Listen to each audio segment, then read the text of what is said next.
All right, good evening, folks. We're going to get started. I just wanted everyone, I'm going to mention it right now. We're having technical difficulties this evening, so we're having audio tonight. We don't have video. All right, so the whole audio portion of everything will be recorded, but we don't have video, so that's the best that they could work out. They weren't able to resolve it today during the day. I think that's about it. My report, I usually read my report. My report will be posted online, so if you're not catching it tonight, don't worry about it. It'll be posted online. And there was one more announcement. Oh yeah, on the 31st, we're opening up the bids for the recreation center. And though the bids will not have been validated yet, just the initial report, whatever number of bids that were open and the prices, that will be posted online too. But I just want to caution everybody, those bids will not have been validated yet. It may be that, I don't know, there might be 5 bids and eventually one gets thrown out because it's not conforming. But just so everybody knows, on the Friday, that'll be posted online. Okay? So, alors, si, if I can have somebody move to open the meeting. Je peux avoir quelqu'un pour l'ouverture de la séance, s'il vous plaît. Oui, Monsieur le maire, je propose d'ouvrir la séance. Merci, la conseillère Torres. Je peux avoir l'appui, s'il vous plaît. Oh oui, je l'appuie. Merci, la conseillère Fini. L'adoption de l'ordre du jour, s'il vous plaît. Oh, s'il vous plaît, oui, tout en faveur, s'il vous plaît. Oui. Merci. Thank you. L'adoption de l'ordre du jour, s'il vous plaît. Oui, Monsieur le maire, je propose d'adopter l'ordre du jour de la séance ordinaire du lundi 27 mars 2023, tel que présenté. Merci, la conseillère Fini. Je peux avoir l'appui, s'il vous plaît. Oui, je l'appuie. Tout en faveur, s'il vous plaît. Oui. Merci. L'approbation du processus verbaux. Oui, Monsieur le maire, je propose de vous approuver les conseils verbaux de la séance ordinaire du conseil tenue le 27 février 2023. Merci, la conseillère Bulan. Je peux avoir l'appui, s'il vous plaît. Oui, je l'appuie, Monsieur le maire. Merci, la conseillère Lawrence-Father. Tout en faveur, s'il vous plaît. Oui. Parfait. We'll go right to the report of the mayor. Good evening, everyone. Bonsoir à tous. Welcome to this regular council meeting. Bienvenue à notre réunion régulière du conseil. As a town, we are facing a crucial decision about the future of our recreational services. We will vote to go forward with the proposed sports and recreation center. There's no doubt that council is in favor of this project. We've been speaking about this need since 2015. Personally, for the past 6 or 7 years, I have been in constant contact with representatives at the other levels of the government, administrators in the grant system, and even M&As highly placed in the government from various parties so that we don't lose any opportunity to secure a grant and move this project forward. In 2020, the stars aligned and we won the support needed to be accorded this grant. If we vote in favor of construction, we will have a brand new center that will act as a hub for the vast majority of our sports programs and so many of our recreational activities. It will be a multi-generational, multi-purpose, and accessible building that will serve our community for the next 50 years or more. It is a project for which we will receive $12.5 million in grants from the federal and provincial governments, as well as donations in the area of $2.5 million, including a grant of $250,000 from the Molson Foundation. And it will come with a bump in our property taxes. Will that amount be $200, $300, $400, $500? We won't know until we open the bids at the end of the month. If we vote against the construction, the paths are a little less well defined. If we're not able to tweak our design to help cut costs, we will then have to forego that $12.5 million grant. And tweaking that design does not mean eliminating the ice surface. That's a major change that will, without any doubt, require us to forego the grant and reapply with a modified project. Will we be accorded that grant? I don't know, but I wouldn't bet on it personally. Because of the decrepit state of our existing arena, it will need to be shuttered and demolished within the next few years. Very likely the pool will also need to be rebuilt, both because the mechanicals reside in the arena and because it's reached the end of its useful life as well. Unfortunately, that too will cause a bump in our property taxes. And whatever that tax increase is, it will come with fewer services, decreased property values, and difficulty in selling our homes. Montreal-Ouest is already a high-tax destination, so the impact of a modest tax hike will have less impact than the large reduction in services under this scenario. Conversely, a new facility will increase our property values, make our homes easier to sell, and ensure that we have young families moving in and making Montreal-Ouest their home. That is a fact. However, a friend of mine, a business person and a resident, made a comment to me and it struck a chord. She said she's never seen this community so divided over an issue. That comment bothered me. My mind quickly went to the polarized situation of our neighbors in the US. Could we really morph into that kind of a situation? I would like to think we're far from that level of polarization. We may not necessarily agree on this major issue. I understand and accept that. But I cannot accept that the heated rhetoric will sink towards the level of divisiveness that plagues the US. That's not what we're about. As Council has resolved, we will have a vote once the bids are open and validated, and everyone has a solid idea of the tax implications. And we will abide by the will of the majority of the votes cast. I will maintain a respectful tone when answering questions from our residents. I ask that those questions who are opposed to the project do the same. I will ensure that all the information that is put forward is clear, based on facts, and complete. I will ask that those opposed do the same. And most importantly, I know that I will respect the results of this vote that has decided to favor this project. I ask those opposed to do the same. At the end of this vote, we will have two possible paths in front of us. One leads to a new sports and recreation center that should ensure the vitality of our community for future generation. The other path leads to some unpleasant discussions about how to finance the demolition of our existing arena in North Chalet and the future of our pool and sports and recreation offerings. In both cases, we need the whole community to put aside their differences and work towards solutions to make Montreal-West a better place to live. Not just for the current residents today, for all the young families clamoring to buy in our town. We need the same spirit and cohesiveness our residents have always shown. Please stay safe, stay vigilant, and stay healthy. So now we're going to move on to reports from our councillors. We're going to start from seat number 3, from reporting on matters pertaining to finance, recreation, and topics related to the status of an age-friendly municipality. Councillor Colleen Feeney. Thank you very much, Mr. Mayor. Merci. Bonsoir tout le monde. I'll start off by talking about the finance portfolio. The 2022 audit is finished and work is now beginning on the financial report. If all goes well, this will be presented and the deposit of financial statements will be made at the April meeting.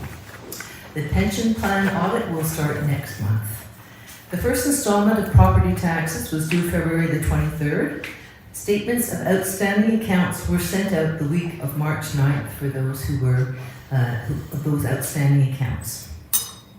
Les bureaux de la ville seront fermés pour Pâques du vendredi 7 avril au lundi 10 avril.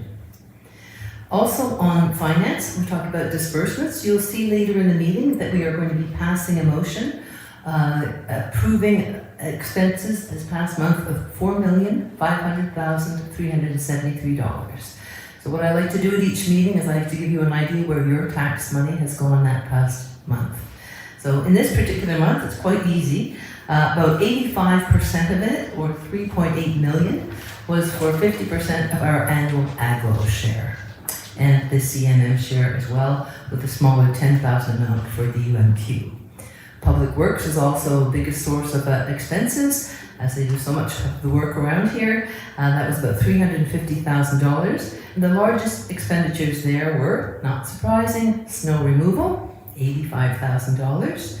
We also had to pay for the CNCP, some repairs that were done on their rails, even though it's their property. There had been a deal that goes back maybe 50 years, if not more, that says that we have to share those costs. So that was another $59,000.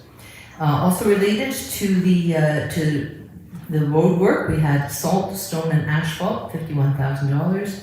Garbage, which is garbage recycling and composting, $47,000 this past month. Vehicle costs, which included registration of $23,000 for all our vehicles, was $43,000. Fuel, $43,000. In the administration, there was a couple of larger bills. One was $30,000 for annual IT contracts and $18,000 for annual property and equipment insurance. And as usual, deductions at source and utilities were about $225,000. So that makes up the vast majority of that $4.5 million that we'll pass later tonight. Moving on to recreation, I'll start off with the special events. The Cottontail Party was held yesterday, and despite the fact that the Easter Bunny had to hide the eggs in the snow, it was a highly successful event, and all tickets were sold out. Next, we have this coming Saturday, April the 1st, we have a pub night with music by the Swindlers at the Town Hall. The tickets are online, you can buy them for sale, and they're going fairly quickly, so if you're interested, please buy your tickets on Amelia. However, we have had to postpone the planned dance for this Friday, March the 31st. Maybe they were too close together for vintage wine. So that will be rescheduled, and we'll let you know when that's going to be held.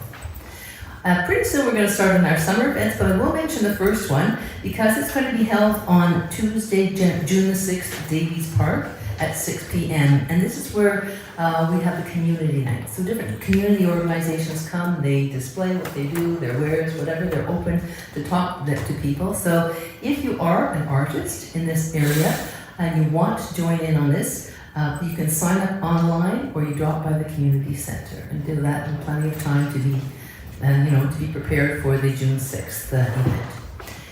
At the community center, spring registration is filling up and there are still some spaces available. The children and the adult programs begin next week, the week of April the 4th. Summer registration is available on Amelia for camp, summer community programs, tennis camp, and summer fitness programs.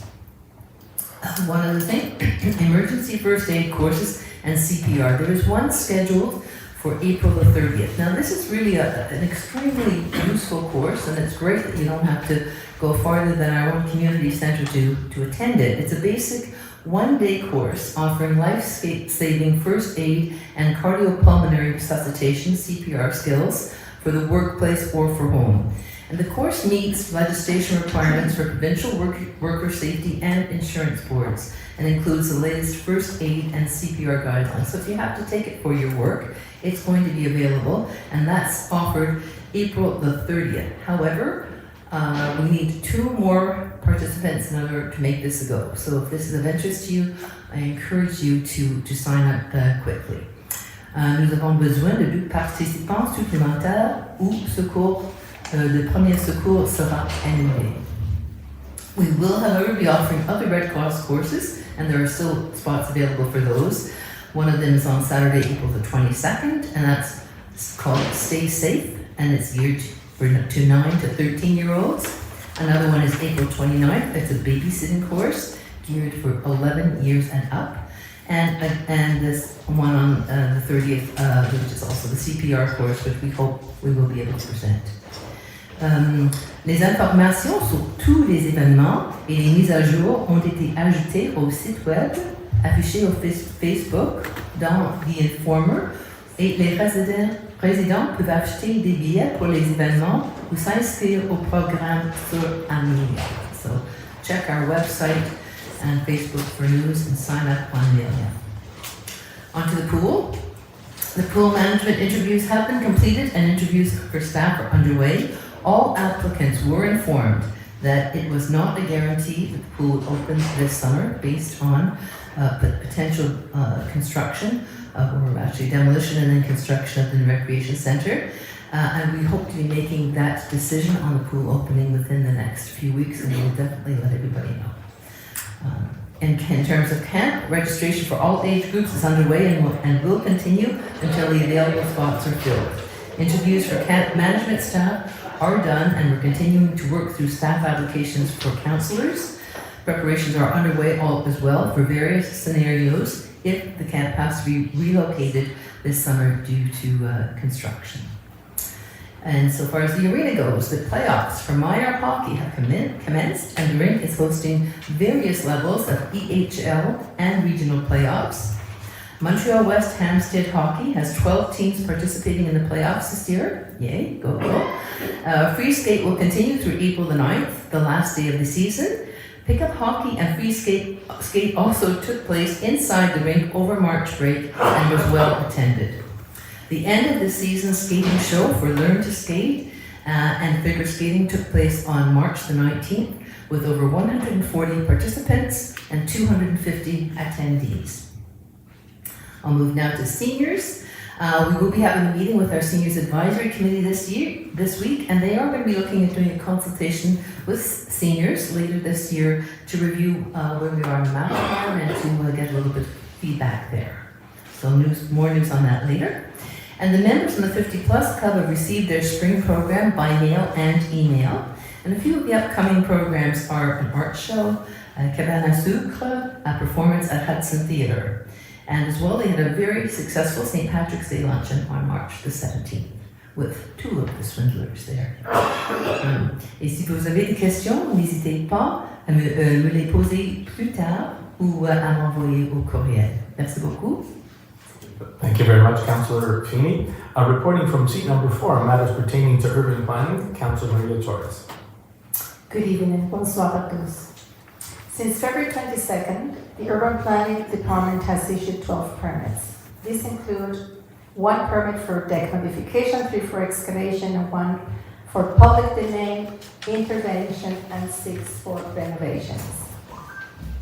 There were other permits that they were approved, but since the work is going to start later on this year or this season, I'm not reporting them today. But the reason I'm mentioning is because we appreciate the fact that some residents took advantage of this low period of time to apply for permits. These have helped us to alleviate the permit process later on when the construction season starts to peak. During this time, there were 3 notices issued. 1 for work done without a permit, and 2 for work which was not complying to permit and the town's bylaws. The Urban Planning Department continues conducting inspections to verify that the projects for which a permit was issued are conforming to the permit and the town's bylaws. Also, the department is verifying the location of heating, cooling, ventilation equipment, propane tanks, and is sending out notices to those who have this equipment installed in an authorized location. If you are going to install any of these mechanical equipment, please call the town, the Urban Planning Department before you do so to find out exactly where you can and you cannot, otherwise you might be ticketed or asked to remove, which is going to cost a lot of money. The Planning Advisory Committee, PAC, met on March 22nd and reviewed a total of 7 files. The next PAC meeting will be held on April 5th and then on the 19th. If you're applying for a permit, please send your complete files 2 weeks prior to that date. Les prochaines réunions du comité consultatif d'urbanisme aura lieu le 5 et le 19 d'avril 2023. Si vous avez besoin de faire une demande de permis, veuillez envoyer votre dossier complet 2 semaines avant cette date. Après la prochaine réunion, je m'excuse. J'aimerais vous rappeler que toutes les demandes de permis et autres autorisations doivent se faire via le site web de la ville, où vous trouverez également tous les renseignements nécessaires liés aux demandes. That's it for me today. If you have any questions, please do not hesitate to contact me. I'll be happy to assist you whenever possible. Merci à tous et bonne soirée. Thank you very much, Councillor Torres. Reporting from seat number 1 on matters pertaining to public security, Councillor Lawrence Fontaine-Fowler. Bonsoir tout le monde. This evening I have a short report. And as you know, there's been ongoing scams and they've increased during the pandemic. I want to put a warning out there for our seniors. There's something called a grandparent scam, where somebody is going door to door, impersonating somebody from the Red Cross. This happened on Roxton on March 16th, and what they're doing is soliciting funds and asking for funds at the door. And if somebody ever comes to your door, it's always prudent to ask for identification. If you're not comfortable, definitely don't open your door, and to continue to report these to both the SPDM and to security that will help us with our statistics. Donc il y a une arnaque des grands-parents, donc c'est ciblé des aînés dans la communauté. Il y avait des personnes qui représentent, représente le Croix-Rouge pour demander une levée des fonds sur le Roxton le 16 mars. Donc d'assurer s'il y a quelqu'un qui compte sur la porte, Il faudra demander l'identification des personnes qui demandent des fonds si vous n'êtes pas confortable. Il faudra prendre la porte et continuer à donner l'information au SPPM aussi à notre sécurité publique. They're actually offering a conference to seniors that's free of charge, that's on our website, and it's open to the general public, seniors and caregivers. The French is going to be on March 21st from 1 to 2, and there was a Zoom link on the website, and there's an English session as well on March the 28th from 1 to 2 p.m. Donc il y a une conférence qui sera offerte gratuitement au public général pour les aînés. Donc les sessions en français auront lieu le 21 mars de 13h à 14h et en anglais le 28 mars entre 1h et 2h de l'après-midi. So we have to continue to be very vigilant in the community. As well, I wanted to also remind people to continue to lock their car doors. I don't know if anybody's seen, there was a program on W5, so this is across the country, this is global, this is all over North America, where cars are being stolen, and we know that we are in a hub in Montréal-Ouest, and we're not immune from that theft as well. So just making sure that you do not leave personal items in your vehicles. It's just a friendly reminder, and I would say this pretty much every time. And as long as people are not leaving personal items in vehicles, it's giving people less of an incentive to break into cars to steal items. There was a ring, of course, I think people may have seen it in the news, that was broken up by the SPDM. This was a very sophisticated group of individuals that were either stealing cars. Most likely the people that are stealing the contents of the cars are not part of that group, but continue to be vigilant. Donc, soyez très prudents concernant les vols des objets personnels dans les voitures. C'est toujours très important de continuer de barrer vos portes. Sinon, il pourrait y avoir des personnes qui vont rentrer et voler vos objets personnels. So that's with regards to making sure that we're taking care of our communities. And as well, just want a reminder that as of April 1st, around the corner and street sweeping restrictions will be resuming on streets where signage indicating the restrictions are in place. Please check your street to make sure if you have such restrictions, and please respect the 2-hour ordinance to allow for street cleaning. These restrictions are in place from April 1st to November 15th. We will begin with a warning campaign, first to remind everyone before issuing any tickets. After the 2-week warning period, illegally parked vehicles will be subject to a $44 fine. Donc, juste pour rassurer qu'on va commencer à nettoyer les rues dès le 1er avril jusqu'au 15 novembre. Donc, il y aura des avis qui seront circulés avant qu'on va donner des amendes. Les amendes seront environ $44. Donc, juste pour s'assurer de regarder les interdictions pour le stationnement. And of course, we will be exercising our parking tolerance for Passover and Easter holidays, for out-of-town guests and family get-togethers. The tolerance will begin on the evening of April 5th and end on the evening of April 13th. And with that said, I'd like to wish everybody a happy Easter and a happy Passover. Donc, merci beaucoup. Thank you very much, Councillor Swan-Pennefather. Reporting from seat number 2 on matters pertaining to public works, communications, and the environment, Councillor Elizabeth Euland. Thank you very much. Bonsoir à tous. So Public Works was busy this month addressing the numerous snow events and the extreme weather fluctuations, which resulted in 5 water breaks throughout town. Over the next month, the team will begin preparing for the spring and will continue with asphalt, road, and sidewalk repairs when weather permits. We anticipate a very busy spring and summer for road and sidewalk repairs. I'm sure you've noticed. We really need it. The street sweeper will also be up and running in the next couple of weeks. The annual town tree subsidy will be back this spring, so keep an eye out for details to snag a tree of your choice. This year, as tree prices have nearly doubled this year, as many other things, the registration fee per tree will now be $20, up from $10 in prior years. But it's still a fabulous deal. The trees in this program retail for between $50 and $100 each.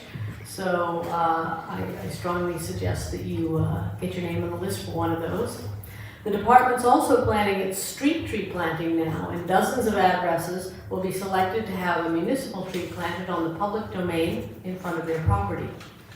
If you're on the list, you'll be contacted in the next month and be given a choice of 3 tree species to plant. If you're not contacted but would like a tree in your front yard, please contact Public Works and get your name on the list. In the environmental portfolio, the department and the Environmental Action Committee have been working on a number of initiatives and events. Our second Zero Waste Challenge has begun registration, so please check out the website for details on how you can join this friendly and informative contest. We're also partnering with the Adult Library in a seed exchange program where gardeners can donate seeds that they've collected and pick up new ones to plant in their own gardens left by other residents. You can get more information about this at the library.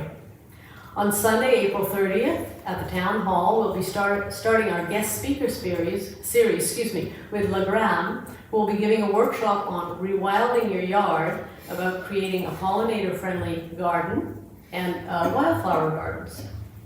The next event will be a clothing swap happening on Sunday, May 7th, and more details will be available about that shortly. Internally, the department is further fine-tuning the proposed new garbage protocol to reduce the waste we all send to landfill. And Council will be discussing this proposed bylaw amendment next month. Et finalement, le service de communication est préparer les différentes communications relatives au nouveau centre sportif et récréatif et à collaborer avec les autres services sur la préparation des brochures d'avis et d'environnement. Nous serons heureux d'annoncer que nous avons obtenu un score presque parfait lors d'un audit de performance par la Commission des municipalités du Québec en 2022. L'audit portait sur la disponibilité des informations sur le site web ainsi sur la gestion du contenu de notre site web. Un rapport a été publié sur le site de la CMQ le 22 mars 2023. So that's it for me, and if you have any questions, I'd be happy to answer them at question period. Thank you. Thank you very much, Councillor Ewan. We're going to move now to our first question period. Our first question period, we will answer questions from the floor for a maximum of 25 minutes. We will limit it to 2 questions per person. A short preamble, your first question, and the follow-up question if you want. And I remind you, it's a question period, not a debate period. After the questions from the floor, we will answer questions from residents that have been submitted online until 2 p.m. today on any topic. Same rule applies, 25 minutes total, 2 questions per person maximum. In the second question period at the end of our agenda, we will take questions pertaining to the agenda only, submitted via our website during this meeting. We will limit it 10 minutes from the floor and 10 minutes from online. Lors de notre première période de questions, nous répondrons aux questions de la salle pendant un maximum de 25 minutes. Nous le limiterons à 2 questions par personne, une courte préambule, votre première question et une question de suivi si vous le souhaitez. Et je vous rappelle que c'est une période de questions et non une période de débat. Après les questions de la salle, nous répondrons aux questions des résidents qui avaient été soumises en ligne jusqu'à 14 heures aujourd'hui sur n'importe quel sujet. Les mêmes règles s'appliquent. Lors de la deuxième période de questions, nous répondrons aux questions relatives à l'ordre du jour soumises via notre site web Internet lors de cette réunion. Nous le limiterons à 10 minutes de la salle et 10 minutes pour le online. And I see there's people here in the hall tonight that ask questions online and they may want to ask questions here as well. So it's one or the other. If you submitted one online, no problem. If you don't get up, if you get up to ask your question, I'm not going to read the question that you have online. So if you do get up and you had submitted one, make sure you read your question as well. Okay, so just to be sure, it's that microphone over there? Okay, so I just need you to step up to that microphone, state your name and your address, and we'll go from there.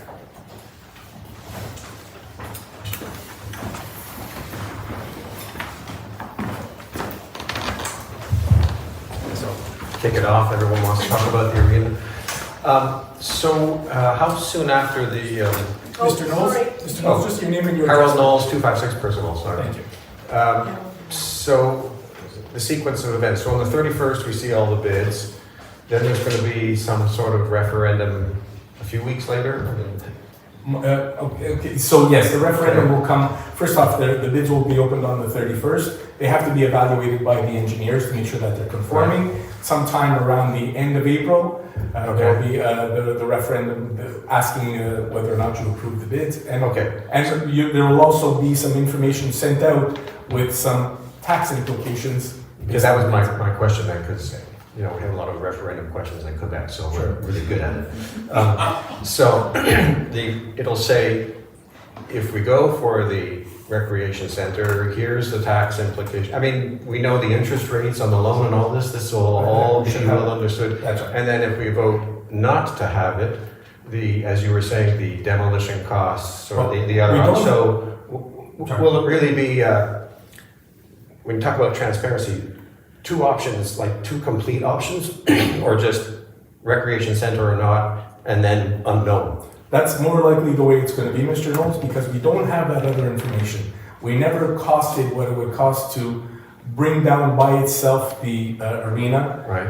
bring down the chalet, rebuild the pool, rebuild the facility to hold the plumbing. So we don't have that information. So if it's for whatever reason, it's a no-go for the rec center itself as proposed, then it's a different set of discussions going forward after that.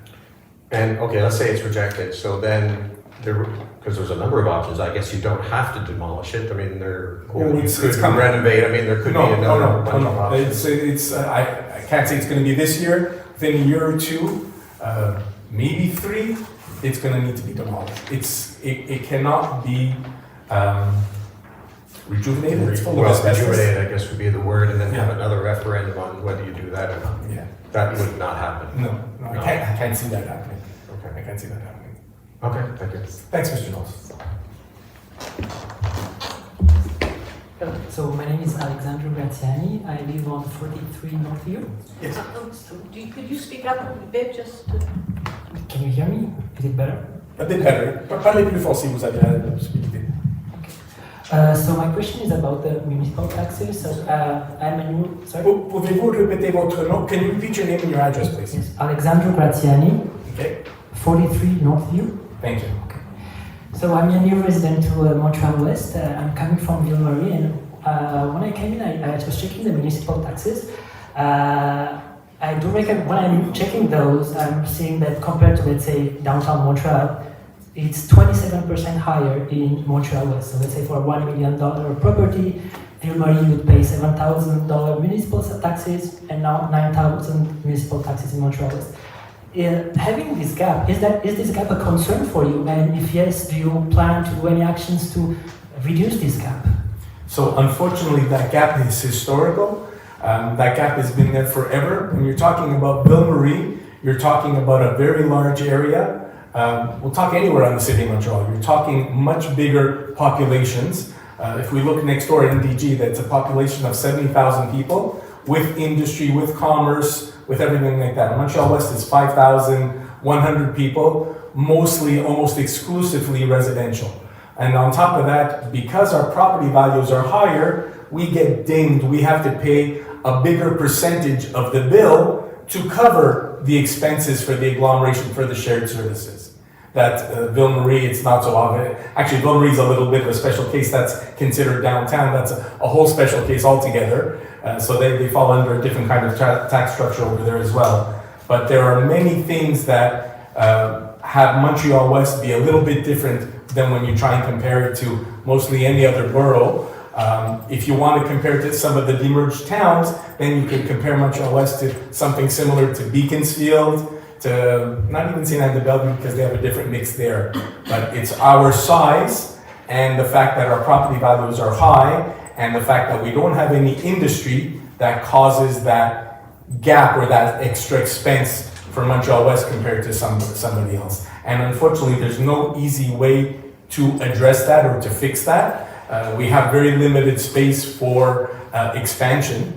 So that's something that also limits our ability to grow. We had one lot across the street that we're in the process of, that somebody bought and is developing, that will help our tax base, but never to the same extent as the way things grow, for example, in Ville-Marie.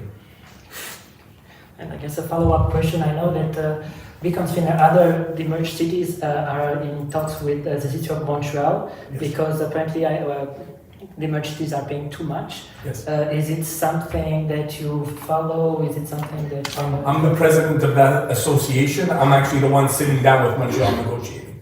Okay. Yeah. So yes, so Montreal-West is definitely involved in that. Okay, thank you. Joanna Dewey, 232 Percival. Yes, ma'am. My question is about parking and traffic with regard to the new Sports and Rec Center. In the May 2022 public consultation report, it mentions that full traffic study. Excuse me. Excuse me? I'm sorry, go ahead, ma'am. In the May 2022 report, it said that full traffic studies will be done to see traffic and parking impacts on Bedbrook and neighboring streets. And I'm just wondering, have these studies been done? And if not, when do you think they might be done? So if you allow me, Ms. Dewey, I'm going to answer at the same time a question that was posed to me by Mr. Jacoby and, let me make sure I get the name correct here, hold on a second. Jennifer Soley, if I remember correctly, it's Jennifer Soley. So yes, we're in the process now of hiring somebody to do the traffic study. I'd actually advocated for the situation to evolve a bit so we could actually see what's going on. They're going to come and look now, and we're not going to see too much, but we're in the process now of looking for a contractor to do those traffic studies in the Bedbrook area. And it's not just on Bedbrook, because what we push off of Bedbrook are going to go on to Percival, they're going to go on to Nelson, so it's kind of a bit more a holistic thing that we need to look at in there. Okay, thank you. Just a follow-up, do you, in the tender documents, do you have any visualization of what the parking's going to look like, or any idea of how many spaces there will be? I don't remember the exact number of spaces, but so there are a certain number of spots off-street, like at the building itself, and then there are parallel spots on the road itself on Bedbrook, not the perpendicular ones, so people won't be backing out anymore.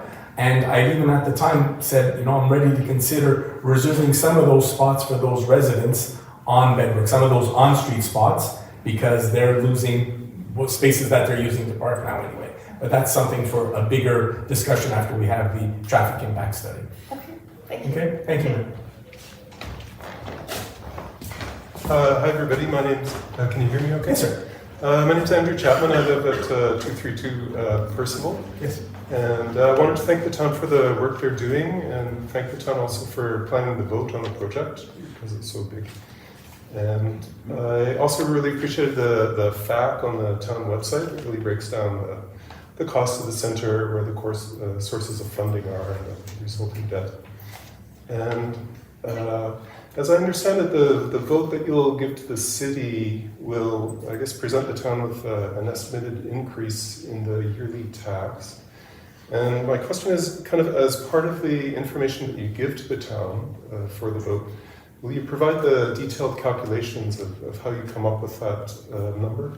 I'm fairly sure, Mr. Chapman, there will be some fairly good details there, saying that we've collected, we'll have this amount that we're expecting in donations, we're having this as the cost, we have this as what we're putting in from surplus, and this is what's left to service, and this is what we're expecting that to cost. So I'm fairly sure that there will be quite a lot of details in there. Will there also be some information on operations then? Or we're aiming for operations to maintain, because it's a bigger facility, but we'll have more income as well. So that we're aiming to have the operations stay level, but it's really strictly the debt servicing. That information will be there. Right. So there will be detail there, absolutely.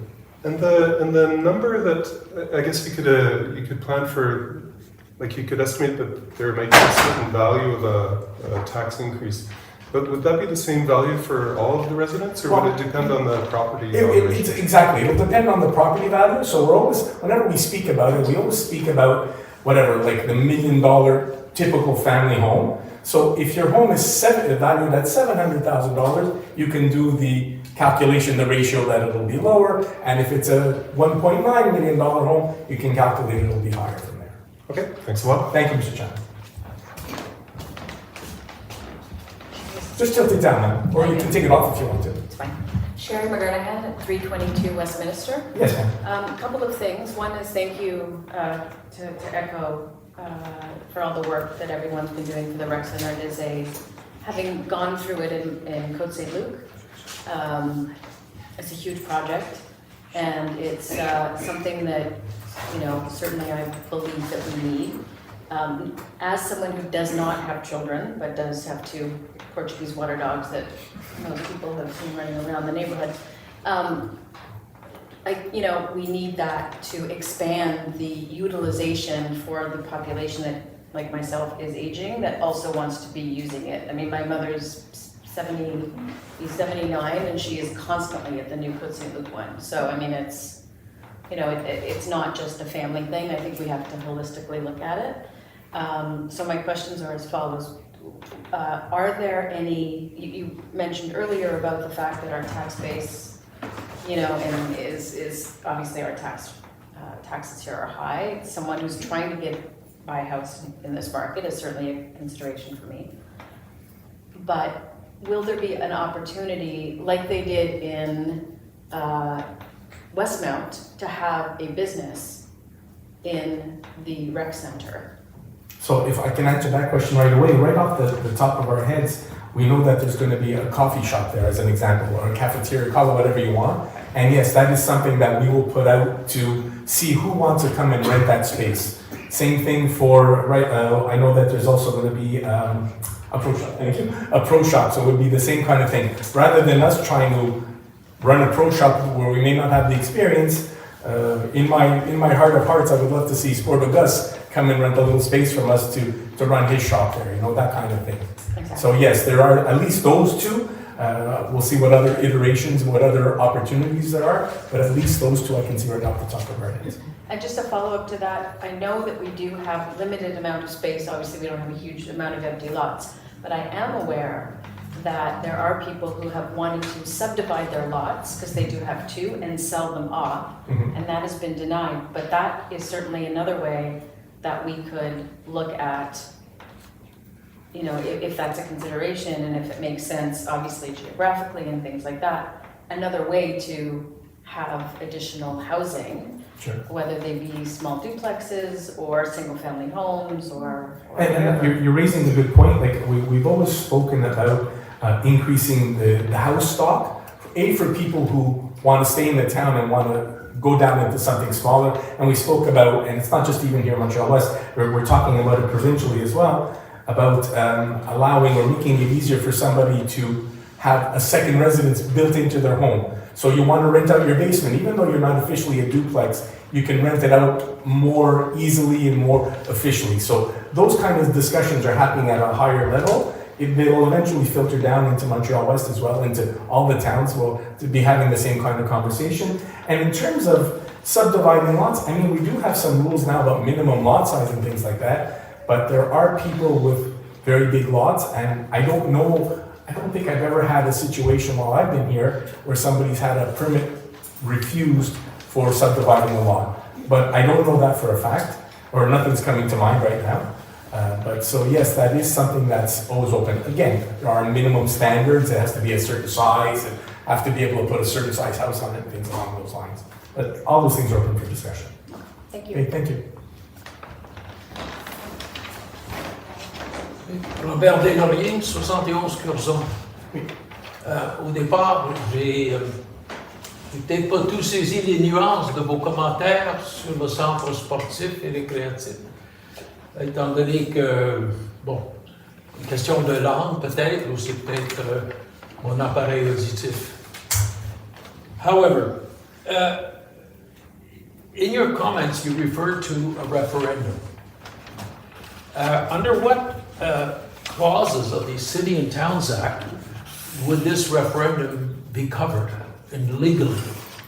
This is not a referendum that is open or is already defined under the City and Towns Act. And Claude, you'll stop me if I'm making any mistakes. But this is a vote that we've decided to hold to actually have a proper consultation or a proper vote open to all of the town to allow them to express their opinions on this project. So whatever rules will apply to the voting day or days, hours, will be determined strictly by the town? Yes, but we will follow certain best practices, if that's the right word, Mr. Deslauriers. So in other words, and there'll be a question further on, and I'll answer it then. it won't be just one day of voting. I can see it being 2 days of voting, like a poll on one day, on maybe a weekend day, and then a poll on a weekday. So that allow people, in both cases, like we do during an election, people can go advance at an advanced vote, at an advanced poll, and vote on another day as well. So I can see us doing that kind of thing, Mr. Laurier. Will the citizens receive a special communication on that? Yes, sir. My guess is sometime around the second week of April, there'll be something being delivered door to door saying that there will be a vote taking place. It'll be this date, and it'll be at this location. Very well, thank you. Thank you, Mr. Laurier. Hi, Stanley Reinblatt, 217 Ballantyne North. Has the council given any thought to holding an open meeting where citizens can hear both sides of the story? No, we've done a lot of public consultations, Mr. Reinblatt. You have, yes, but the citizens who may be opposed to it have not had the same availability of communications. It's not the same. You have the chair. If somebody is opposed, then they don't. So no, we've not thought about going further and having an opportunity other than what you're doing already now, as you're standing up speaking, maybe as somebody who's not in favor of the project. Well, whether I'm in favor or not is not the point. Is if there is one, they should have a fair chance of presenting their side of the story as well. I think you have an obligation to do that. I appreciate your comment. Thank you. Hi, Andy Michelin, 150 Brock South. In answer to Mr. Reinblatt's question, and I don't know if the informer has been delivered yet for March, but well, thank you. Well, I'm a member of the fundraising committee. We are going to have an evening here on, I think the first one is on the 11th of April at 7 p.m., Tuesday the 11th of April, and then we're having a second one on the 20th of April here, where everybody is welcome to come talk about the recreation center, and hopefully by that time, I'm assuming, we're going to have better information because the bids are going to be open on March 31st, and people are welcome to come and talk. I'll be here talking in favor of the Sports and Recreation Center, but anybody's welcome to come and talk to us, and other people of the town will be here as well, and that will be an opportunity for people to come and talk. So that's what we're doing as the committee who's been raising money and is in favor of the Sports and Recreation Center. I appreciate that. Thank you. And your name is? Andy. Everybody done? Go ahead, ma'am. I'm just one more coming back. No, go ahead. No, you go ahead. I'm sitting right here. I'll be fine. So we have 5 minutes left in the Okay, public I won't portion. take long. Absolutely. Sandy Kudo, 231 Percival. Okay. And I just wanted to ask, I keep hearing how, this recreation, sports and recreation is going to help bring people, young families into Montreal-West, that, it's an attraction. First, I want to say, when I moved into Montreal-West, and I had 3 children through the course of my life here, I never once did the consideration of how close I was to an arena or a swimming pool color whether I came to this beautiful community. What I looked for was the beautiful people that were here, the sense of a community, the good schools. The arena was not the most important thing. But putting that aside, I've heard many times bringing up that this is a good thing, it'll attract young families. Well, I can tell you, I know a lot of young families who resist coming to Montreal-West specifically because the taxes are so high. So I want to know from you, when you talk about this, that, it'll attract people, have you actually done a study? Has there been a survey, a questionnaire given to people outside of Montreal-West, young families particularly, whether it's true that, yes, we would definitely come if we had an arena? Well, I look at it and I see the people that are moving into the community. There's people in the room tonight that are young families that have moved into Montreal-West, young couples that have moved into Montreal-West. And they're coming in because, regardless of the taxes, and maybe it's because of the community, and maybe it's because of this, but they're also, and I'm hearing from many real estate people that are saying people want to come in where there are services. And if we don't have services, then all we're left with is a high tax bill.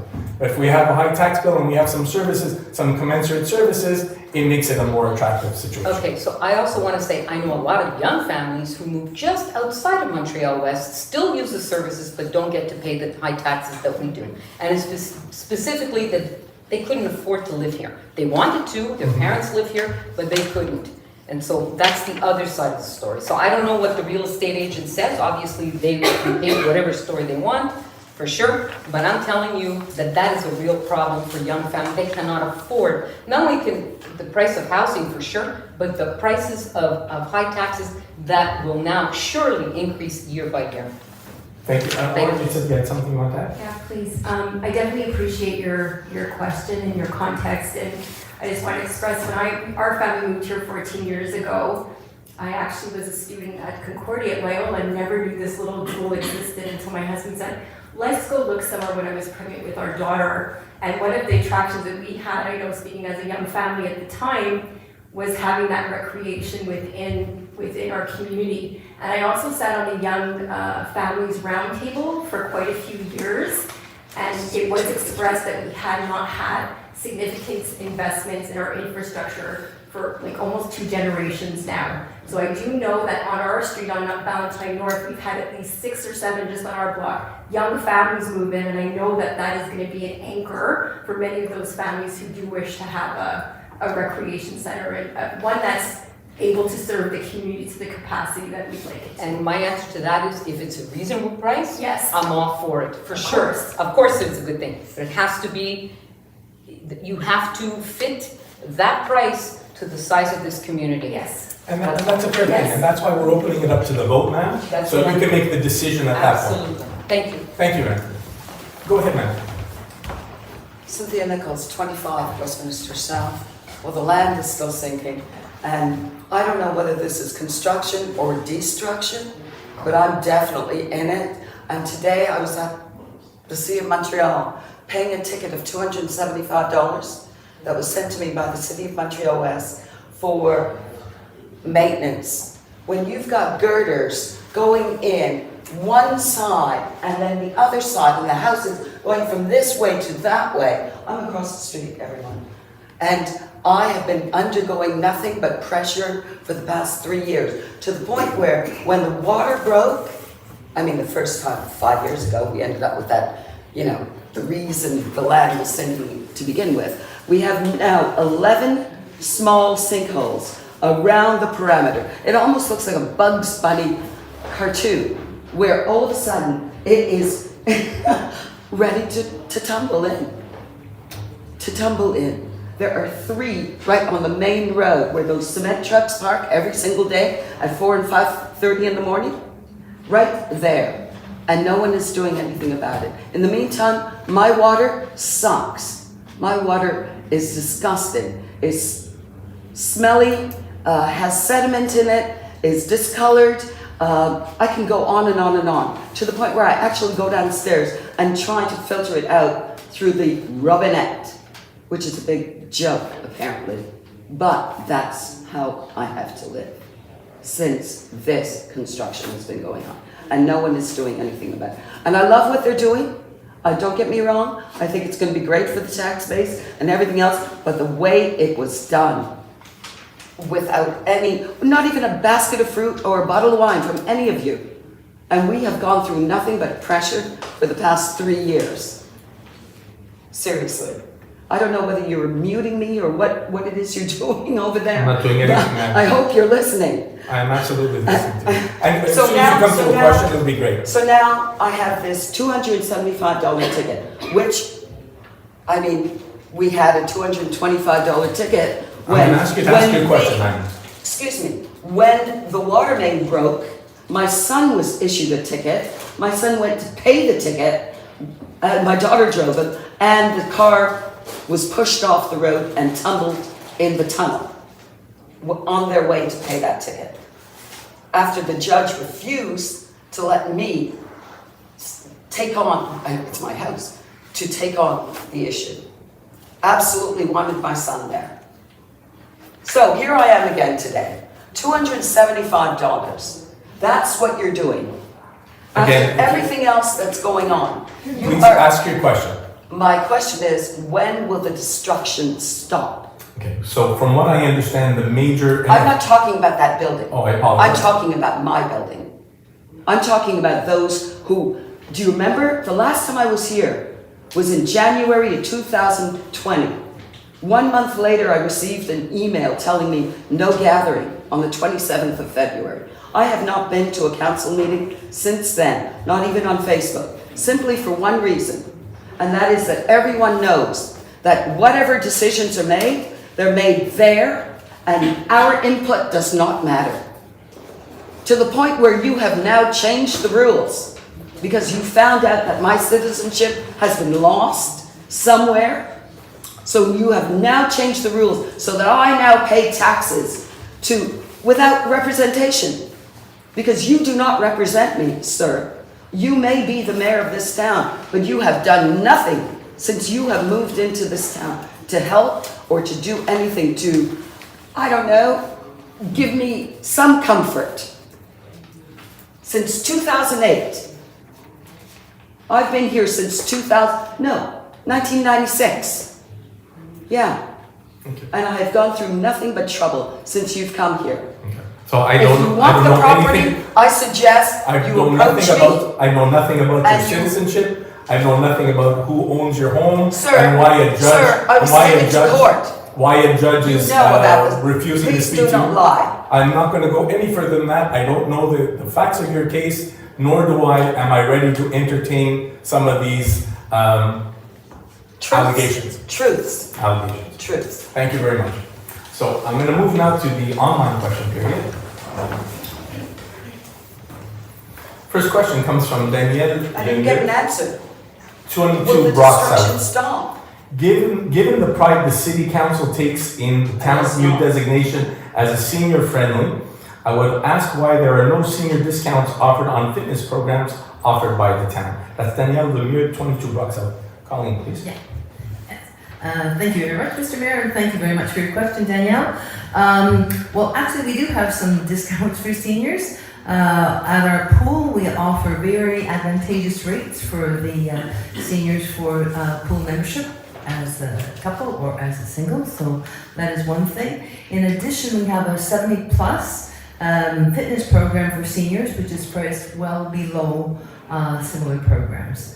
And the rest of our programs prices are competitive, and we do have a 10% early bird. That's for everybody, mind you. But we have double check the prices of our programs, so they are competitive. So, but I encourage you. The 70+ fitness is very popular and really reasonable, as is the pool. Thank you very much for your question. Thank you very much for your question, Danielle Lemieux. Next question comes from Rebecca Van Der Elst, 73 Strather North. Two questions. The town hall greenhouse appears to be undergoing change. Will it return? We hope it's restored. 2, I'm on the fence regarding supporting the arena, specifically the hockey rink. Can you provide a breakdown of female to male participation of the current rink usage? Hockey participation by men/boys far outnumbers girls/women. Even if girls hockey/ringette is growing, it is far below the participation of boys. At the adult level, this disparity is even larger. How will the town make sure that girls and women have equal access to the rink? Them for what? Expanded free skate hours. So I'll ask Councillor Ewan to address the first question concerning the greenhouse, please. Yeah, thank you very much for your question, Rebecca. So yes, the greenhouse is undergoing some changes, and it's a sad story. You probably remember, I think you probably all remember this winter, even though it was a pretty mild winter, we did have those 2 days over a weekend where it was like -30 and never got above -20. And unfortunately, the insulation in the greenhouse was not sufficient, and we lost about 80% of the plants. So we're going to replace them. I'm going to have a beautiful greenhouse again, but that's essentially what happened during that cold snap. And what you're seeing in the greenhouse is trying to revitalize the plants that we had in there. Bruce may be able to salvage a few more than the 20% that we know lived, but we're going to have to renew that population of plants. So that's what, I hope that answers your question. Thanks for your question, Rebecca. And the second question, Councillor Feeney, please. Yes, thank you, and thank you, Rebecca, for your question. I don't know the answer to this, but we did speak to our contact at the CRA. She was not able to get us that data today, but she will look into this during the week and we'll get more information back to you. What she did say was that they do have a dedicated girls hockey program, and this year they have started this called St. Luke. It's got good participation and girls can still join the regular hockey program, and they have learn to skate programs and figure skating programs and co-ed programs as well. So there does seem to be a lot of opportunities for girls to participate. The CRA is also looking into offering more co-ed or dedicated female programs in the new facility. And just in terms of our contracts, just where we rent the ice out, 2 of the contracts we have are actually for dedicated female hockey programs, hockey leagues as well. So hope that responds to your question. When I get more information from the CRA, I will pass it along to you. Thank you very much, Councillor Feeney. Next question comes from Andre Chenier, 430 Hudson Avenue. As quoted in the Globe and Mail issue of Saturday, March 25th, our country is finding it remarkably difficult to get important things built on time and on budget. Our town has no experience with such a large project, so in the event that this rec center is approved and we learn that it will be over budget, how will we find the money to complete it? Yes, Mr. Chenier, projects in Quebec tend to be expensive. We've been lucky with the projects that we have undertaken. I'll just use the example of road, that we've hired proper people to give us proper estimates, and that helps it come in on budget. But for this particular project, because we don't have the expertise in-house, we are hiring a project manager, Mr. Chenier. So that should help keep the project on budget and on schedule. Thank you for your question. Next question comes from Scott Miller, 65 Brock North. In keeping with the mayor's statements, we will do better with reference to the referendum register. Will council now commit to schedule voting in the referendum to approve the new rec center over a multi-day period in order to facilitate voting by as many residents as possible on this once-a-generation project that will have significant financial implications for a community and its taxpayers for decades? Just to answer the first part of your question, Mr. Miller, yes, there will be at least 2 days, an advance poll, which we think will probably be on a Sunday, a weekend, and the regular poll day, which will be a normal weekday. The second question from Mr. Miller, will council commit now to submit an amended or new application for a grant to fund a new recreational complex and pool with no arena if the majority who vote in the mayor's referendum vote against the new recreational complex containing an arena? Mr. Miller, we will continue working hard to make this project happen. Then any other step after that, that's a whole different discussion. Next question comes from Linda Hammerschmidt, 226 Valentine North. While driving on Fielding, I note that there are 2 permanent dog runs within about 4 blocks of each other, one at Trentham and another one just west of Coronation. How is it that NDG can have 2 such dog runs so close to each other, yet we, north of the tracks, only merit 1 non-permanent dog exercise area on Hodgson Field, October to April? With over 350 dogs minimally in Montreal-West, we deserve better, or at least as good as NDG, which, by the way, has other dog parks in addition to those mentioned below. I'll start with Councillor Lawrence Penfile, please. Thank you, Mr. Mayor. Thank you, Linda, for your question. And Councillor Torres will be providing some supplementary information after my response this evening. As you know, NDG has about 14 times the population that Montreal-West does. There are about 70,000. We're about 5,000 in our town. As you know as well, there was a lot of discussion and consultation around where we would land the dog run, the permanent dog run, which is next to Town Hall. As you are aware, there's currently under 300 dogs that are registered with the town of Montreal-West, and being a pet mom myself of 2 dogs, I'm very aware of the exercise that is needed. Unlike NDG, we do not have lots that are available to us that are outside of the proximity of or far enough away from some of the residential homes. As you know, even having 2 dogs, I think it would be quite a challenge to have a dog run located very close proximity to your home. So we just don't have the urban space that NDG does. And unfortunately for now, the 1 dog run that we do have located next to the town will serve as the permanent dog run for now. We were happy to offer the additional run that's that's in Hodgkinsfield for the winter months. But I do understand your question and concern, Linda, but unfortunately with regards to our available land, for now that's the one dog run that will remain. Thank you. Hi, Linda. I would like to add also, I remember you were part of the committee where we were selecting the land to place or to locate the dog run. There were many variables that we used, and we examined every single piece of land in Montreal-Ouest, every single spot where there was green parking. We were looking for the ideal place, and it's quite difficult because studies show, for example, and I go to the two of the dog runs that you mentioned in Philbin. One of them is basically a lane, and the other one is bigger. My guess is the one that is a lane is a very small dimension. The dimensions of that spot is very, very small. It might be for very small dogs.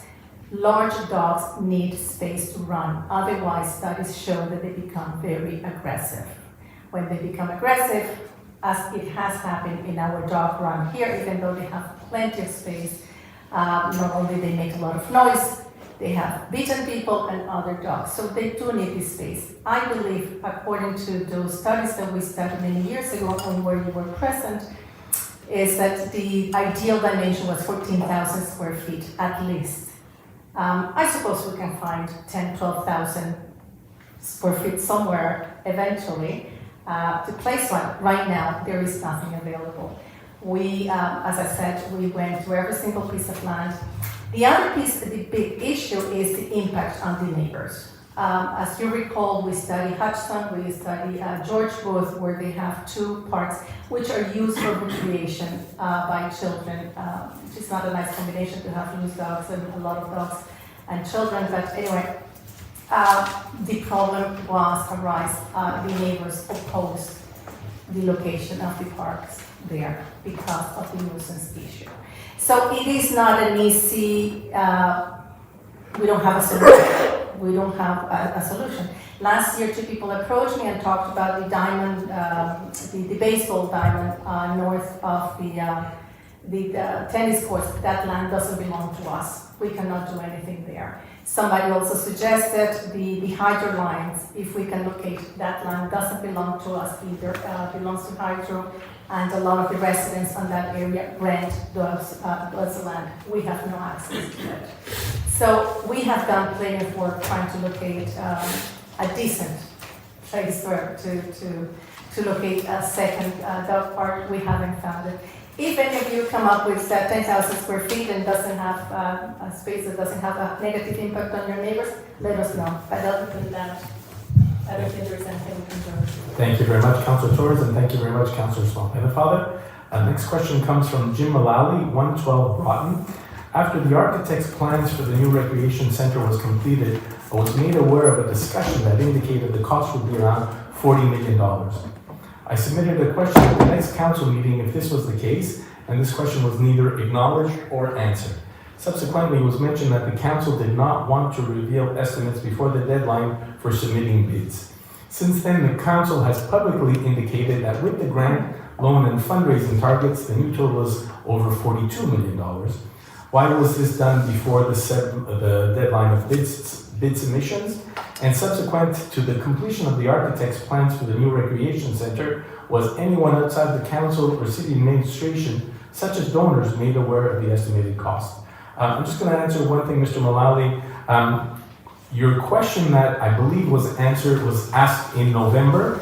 It was grouped together with other people asking similar questions, and it was answered. And usually when I group together questions, I usually list all the names so that you know that your question was answered as such. For the rest of your question, I'm going to ask Council if you need to answer, please. Okay, thank you very much, and thank you very much, Mr. Mullally. Yes, I'm not sure where you got the $40 million number. This is not something that this is not an amount that council had discussed with our architects. So that was not anything that we heard of at the time, and we did not disclose that number that we had with the architects to anyone. I can tell you, my husband didn't even know. So So I don't know where that is. And then secondly, the $42 million amount that you quote, that is also incorrect. The loan amount request stated an estimate of 32 million, not 42 million. So that, those are public documents, and you can see those, but they were presented. You are correct, however, in saying that we did not initially want to reveal the estimates before the bids were opened because of the impact it could have on the bids. And that certainly is how we felt. And normally what we would do is we wait till we get the bids in and then we go for a loan bylaw. However, we have heard that recently the backup for the government to approve loans has been 3 and sometimes even more months. So knowing that once you open the bid and then you have to review them and then you have to make decisions, and then after that, and the price is only valid for 90 days, we realized we had to actually go for the loan bylaw prior to opening the bids. It was something we'd never had to do before. So yes, we did have to do it, and the number of 32 million was disclosed at that point. So, and that became a public number then. So I hope that responds to your questions. Thank you for your question. Thank you, Councillor Feeney. Next question comes from Sharon McKechnie, 256 Brock Avenue North. Has a review been conducted to determine which of the current CRA activities may be moved to the new rec center? And is this information available to the public? Has there been any determination of how current spaces will be used once the activities are moved to the rec center? Councillor Feeney. Okay, again, thank you. Thank you for your question, Sharon. Well, certainly we know all the rec programs will be moved. Now, many of the other CRE programs involve parks, so that should be okay. I assume what you're talking about is the indoor CRA activities, such as their judo or some of their gym programs, gymnastics programs, which are currently in the local schools. And the answer to that is no, we have not concluded or had discussions yet with the CRA as to which ones of those programs will be moved. I know that our recreation department has looked at the kinds of offerings that they'd like to have, and I guess they'll work out schedules, and definitely we will be talking to the CRA about this in the future. Right now it's one step at a time. So thank you very much for your question. And if I could just add, there's some programs that we were mentioning before. There's some programs, as an example, the young kids are doing programs in the existing community center. That may stay there just because the building, the location being right next to the splash pad and things like that make it really an attractive space. So some programs may stay where there are. Most of the other ones, I guess, will be moved over to the rec center. Next question comes from Nadia Dufault, 37 Parkside. The police drive on Westminster at unreasonably high speeds with sirens blazing at all hours of the day and night. Is this necessary? As a resident of Parkside near the Westminster intersection, the excessive speed causes great stress, especially as I have children crossing Westminster, and has greatly reduced the enjoyment of my property and disrupted the peaceful nature of Montreal-West. Can police use alternate routes, such as Connaught and West Broadway, in order to avoid near collision with children on bikes and elderly walking slowly? Not acceptable. And second question, can garbage recycling and compost pickup be done on the same day? So, Councillor Swampin, Father, for the first question, and I'll turn to Councillor Yulin for the second question. Thank you very much for your question with regards to the excessive speed on Westminster from police services. As you know, or perhaps may not, the Station 9 and Station 11 merged. And at one point when NDG was on its own as Station 11, they agreed to take the overnight calls, and there weren't any overnight calls when Station 9 was located in Côte St. Luc and they moved to Westminster. Now that the two have merged and they're now co-located on the corner of Westminster and Côte St. Luc, they do have overnight calls, and because they're emergency services, Westminster is considered a main artery, and unfortunately they do have to respond to emergency calls and use the most convenient artery, and that's including all emergency vehicles. With that said, myself, Mayor Masala, as well as DG Tadori met with Commander Montour, who's the new commander of the Station 9, We did express our concerns to him as well as the community liaison at the SPVM. This is also one of the topics that we are discussing at our Community Safety Committee, which meets every 6 weeks. And this will be something on our agenda as well, but I just wanted to clarify that unfortunately, where they are located does mean that they have to use Westminster when they are responding to emergency calls. They are professionally trained drivers, and I understand when vehicles are speeding and using lights, it can be overwhelming, especially if you have small children, but it does unfortunately have to occur. The upside to this, of course, is they're more present in the community because where they are located. But again, we have expressed this concern, and when it's not for an emergency reason that the emergency vehicles are using Westminster, when they can, they'll try to reduce their speed and also not use their emergency lights. But of course, when it's an emergency, they do have to respond appropriately. Thank you.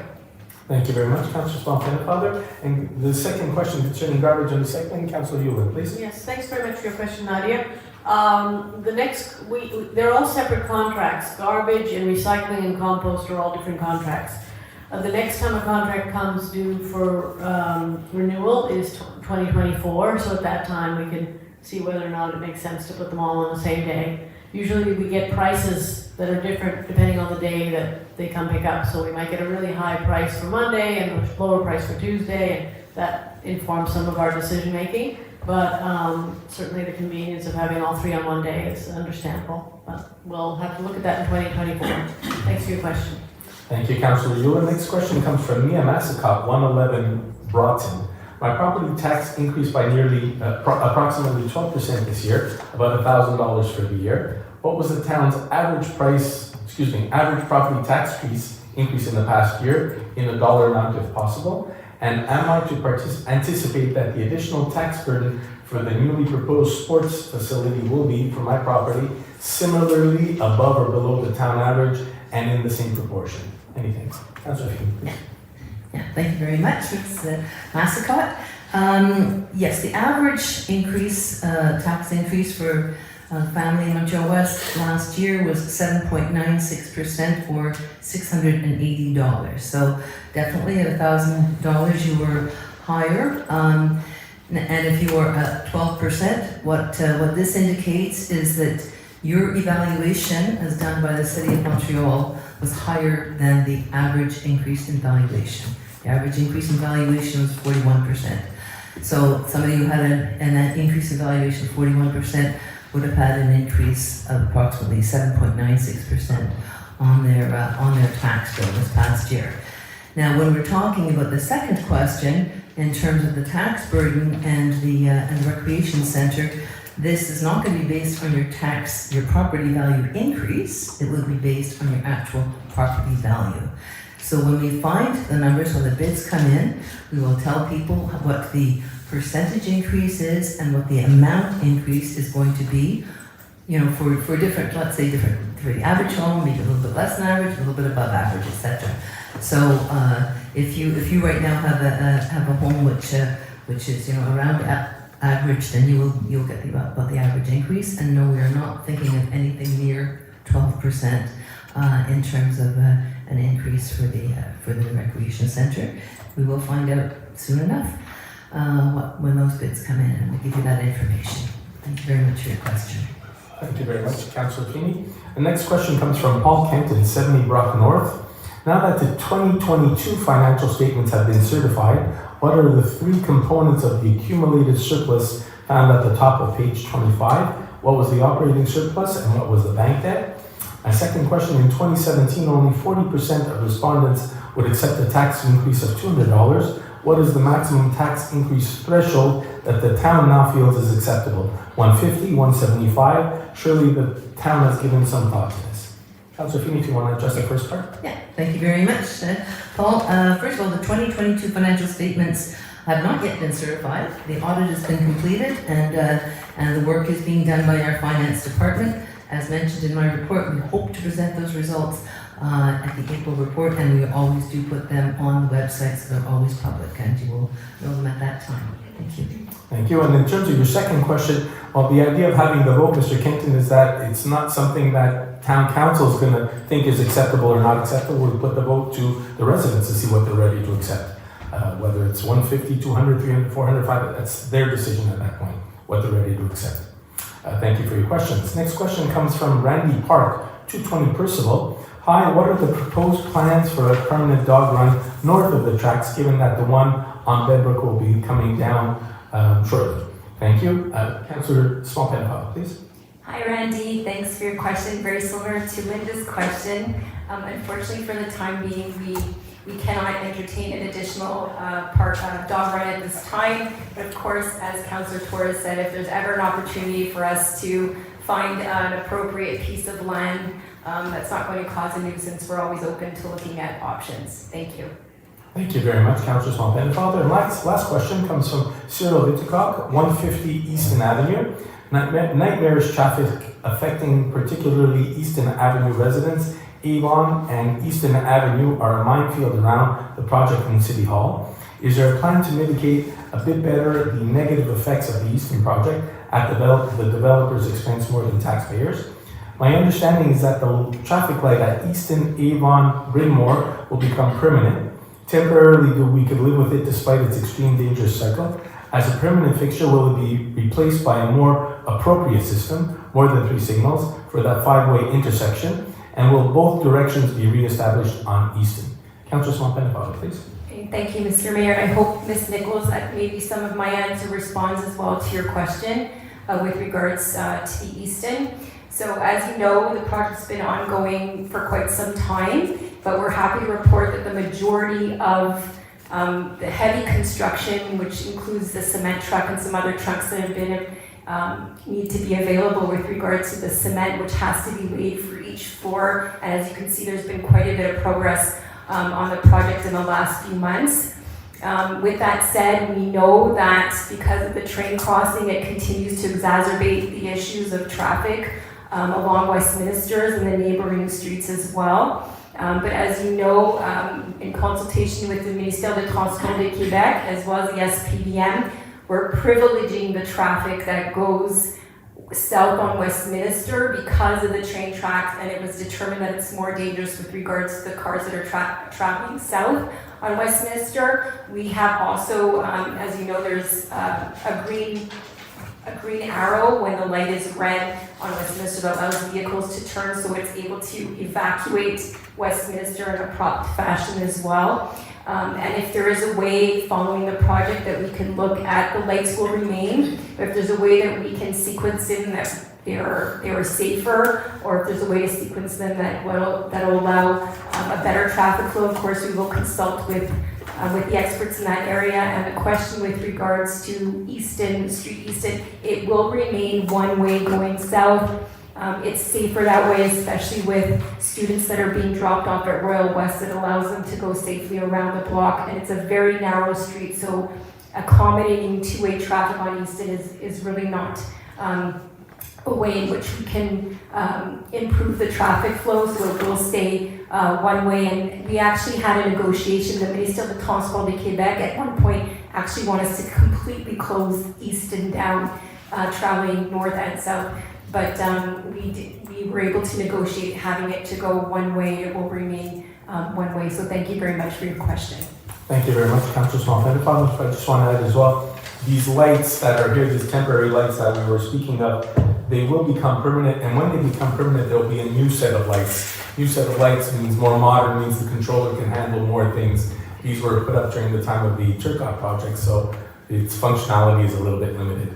So that's the end of the first question period. We're going to move now on to the balance of the agenda. Contracts in the town clerk's office, signataire autorisé pour des opérations cadastrales. Quand cette résolution ici, on va donner l'autorité à M. Claude Gilbert à signer des ententes ou des permis, demandes de permis pour des opérations cadastrales au cas où nous avons besoin. Alors, si je peux demander quelqu'un de proposer. Je propose que le greffier de Montréal-Ouest, Maître Claude Gilbert, soit autorisé à signer au nom de la ville de demande de permis et tout autre document relatif au lotissement d'immeubles dont la ville est propriétaire impliquant à ce titre pour fin administratif. Merci, la conseillère Swampin. Je peux voir l'appui, s'il vous plaît. Oui, je l'appuie. Merci, la conseillère Fini. Tout en faveur, s'il vous plaît. Oui. Merci. Approval of the disbursements February 23rd to March 21st, 2023. Yes, Mr. Mayor, I move that the list of accounts payable from February the 23rd to March 21st, 2023, totaling $4,500,373.98 be approved and paid as listed. Thank you, Councillor Fini. Can I have a seconder, please? Yes, I second that. Thank you, Councillor Yulin. All in favor, please. Aye. Thank you. Délégation des pouvoirs pour le mois de mars 2023. Oui, je propose que soient approuvés les rapports de la directrice générale par intérim concernant l'exercice des pouvoirs délégués en vertu du règlement numéro 2005-002 pour le mois de mars 2023. Merci, la conseillère Torres. Je peux voir l'appui, s'il vous plaît. Oui, je le oui. Merci, la conseillère Yulin. Tout en faveur, s'il vous plaît. Oui. Merci. Grant application for development of independent public libraries. Last year, the town helped the Montreal-Ouest public library, the two libraries actually, the children and the adult libraries, apply for a grant that they were accorded. So there's another grant that's come out this year, and it's the same kind of thing that the town needs to assist the library in applying for it. Very often, the town has to apply for it, and then the money just goes to the libraries. So if I could have somebody move for this new grant application, please. Yes, Mr. Mayor, I move that the town of Montreal-West apply to the Ministry of Culture and Communications of Quebec for a grant under the Program for the Development of Independent Public Libraries in partnership with the Montreal-West Public Library and the Montreal-West Children's Library, application number 542229. Secondly, that the town undertake to comply with the conditions of this program in order to receive the grant. Thirdly, that the interim director general of the town, Ms. Valentina Maria Torran, be authorized to sign any necessary documents for the purposes of this resolution. Thank you very much, Councillor Yulin. Can I have a seconder, please? I second it. Thank you, Councillor Torres. All in favor, please. Aye. Thank you very much. Amendment to Resolution 2021-1115-016, a credit transfer. This is something that the auditor picked up. He wants us to assign some money spent for the architects to a different account. So if I could have somebody move the resolution, please. Sure. Thank you, Mr. Mayor. I approve that the professional fees of the Consortium UN Tardif Coarchitecture for architectural and multidisciplinary services within the scope of the rebuilding of the Sports and Recreation Center be paid by the unappropriated surplus, and that resolution number 202-11115-016 be amended accordingly. Thank you, Councillor Swampin. Can I have a seconder, please? I second that. Thank you, Councillor Yulin. All in favor, please. Aye. Thank you very much. New tariff proposal. This is something that I think Councillor Yulin mentioned in her report before about the cost of trees, the public tree giveaway. So if I could have somebody move the motion, please. Yes, Mr. Mayor. I propose or I move that a new fee be charged for the following service. Public Works sale of trees, including taxes. For residents, $20 a unit. Non-residents, non-applicable. Thank you very much. Councillor Torres, can I have a seconder, please? I second that. All in favor, please. Aye. Thank you very much. Art Etc. Art Etc. You know, has been running here for many, many, many years. And because they rent the facility over 2 days, we have a little bit of a discounted rate for them. So this is the rate that's going to be applying for this year. If I could have somebody move the motion, please. Yes, Mr. Mayor, I move. First, the council agree to rent the Assembly Hall on the occasion of the Arts and Crafts Fair that will take place during 3 days in November 2023 for a bulk discount amount of $3,256.86, taxes included, plus a fee of $114.98, taxes included, for a science base, and a reimbursable deposit of $500 to secure the reservation in consideration of a total of 23 hours and a half of rental for the event, setup, and cleanup, and to keep the other terms and conditions of the previous agreement in effect. And secondly, that the deposit and an advance payment of $500 on the rental amount be payable upon signing the agreement, followed by a payment of $1,128.43, no later than May 1st, 2023, and the balance of $1,628.43 to be paid no later than August 1st, 2023. Can I have a second, please? I second the motion, Mr. Mayor. Thank you very much. Councillor Yulin, do you want to state your abstention, please? Yes, I'll be abstaining because I have an interest in this craft fair. And just so you know, when we had this discussion in caucus, Councillor Yulin did not deliberate with us at all. She did not interact in this discussion whatsoever. So if we get all in favor, please. Aye.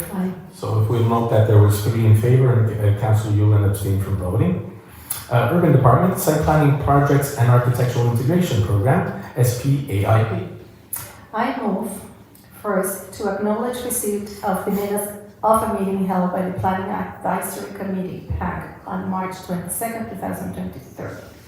Secondly, to approve as presented under the SPAIP the following plans submitted to this meeting in accordance with the recommendations of the PAC as outlined in the minutes. 1 Nelson, replacement of the front stairs and landing. 326 Brock North, formation of a veranda into a 4-season space. Third, to approve with conditions under the SPIP the following plans submitted to this meeting in accordance with the recommendations of the PAC as outlined in the minutes. 20 Fenwick, replacement of 32 windows, a front door and a back door, replacement of 1 window by a door, removal of the chimney, replacement of the cladding material on the rear extension, modification of the ground floor rear extension roof to create a roof terrace, modification of 2 openings, painting of the cladding in front of the site, replacement of the rear extension ground and second floor metal roofs to membrane. Fourth, to defer the examination of the following plans to the next meeting of the Council in accordance with the recommendations of the PAC as outlined in the minutes. 209 Strather North, replacement of the front stairs landing and installation of railings. 25 Valentine South, demolition and reconstruction of a backyard 1-story extension. Thank you very much. Councillor Torres, can I have a seconder, please? I second it, Mr. Mayor. Thank you very much. Councillor Swan-Pennefather, all in favor, please. Aye. Thank you very much. Minor exemption request for 49 Nelson. If I could just ask Councillor Torres just to give us a quick receipt, please.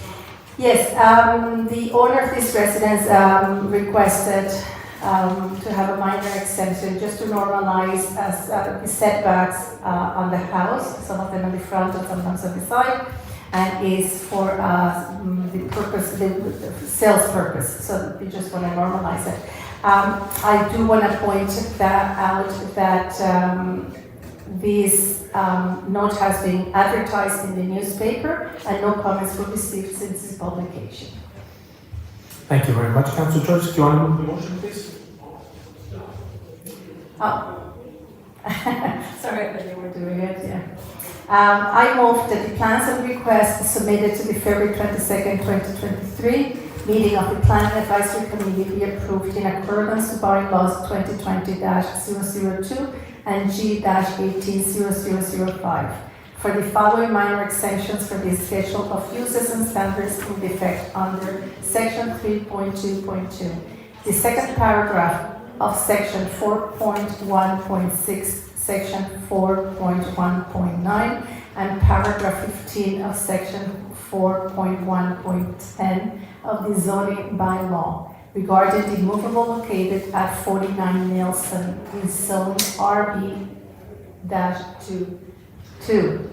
Normalize the front setback of the main building, which is 3.07 meters instead of the minimum 4.57 meters. The consequence being to reduce this requirement by 1.5 meters. Normalize the rear setback of the main building, which is 4.8 meters instead of the minimum 6.1 meters. The consequence being to reduce this requirement by 1.3 meters. Normalize the distance of 1.12 meters between the detached garage and the main building instead of the minimum 2 meters. The consequence being to reduce this requirement by 0.88 meter. Normalize the setback of the detached garage in the side yard, which is 0 meters instead of the minimum 1 meter. The consequence being to reduce this requirement by 1 meter.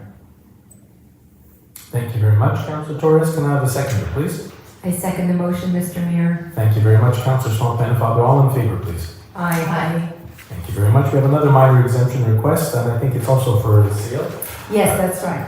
Was there anything else to add, Councillor Torres? Otherwise, we'll just move to the motion. Yeah, nothing else. Okay, very good. So we can have somebody move the motion, please. Yes, Mr. Mayor, I move that the plans and requests submitted to the February 22nd, 2023 meeting of the Planning Advisory Committee be approved in accordance with bylaws 2020-002 and G-18-0005 for the following minor exemptions from the Schedule of Uses and Standards in effect under Section 3.2.2 and Paragraph 9 of Section 4.1.9 of the zoning bylaw regarding the immovable located at 20 Fenwick in Zone RB-7 to normalize the setback of the front porch with a cantilever construction, which is 4.2 meters instead of a minimum 4.57 meters, the consequence being to reduce this requirement by 0.37 meters.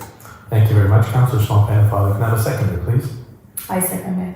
Thank you, Councillor Torres. All in favor, please. Aye. Thank you very much. Deposit of documents, Commission Municipale de Québec, Performance Audit Report. This is something that Councillor Yulin mentioned in her report. There's an audit report by the Commission Municipale de Québec on the website of 20 municipalities, including Montréal-Ouest, and it was tabled with council. And for everybody's information, we did extremely well on that. So kudos to our team who takes care of that. Also, we're depositing this evening the Treasurer's report on the financing of municipal election expenses. The report of the Treasurer on activities related to the financing of independent candidates and control of election expenses was tabled with council. Notice of motion reading and adoption of bylaws. Adoption of bylaw 2023-002, règlement amendant le 2019-003 sur le traitement des membres du conseil municipal. Just so you know, we gave notice of motion. The existing bylaw called for increases in council salary to match inflation, which we thought was ridiculously high. So we had that lowered to the same amount that our managers were getting. So if I could have somebody move that motion, s'il vous plaît.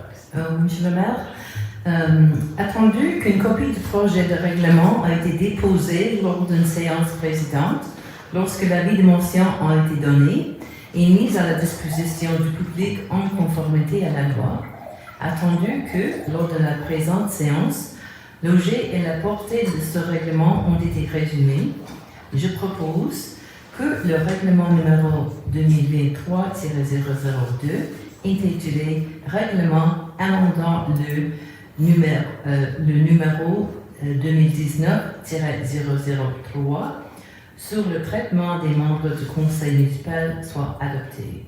Merci la conseillère Fini. Je peux voir l'appui, s'il vous plaît? Oui, je l'appuie. Merci la conseillère Yulin. Tout en faveur, s'il vous plaît?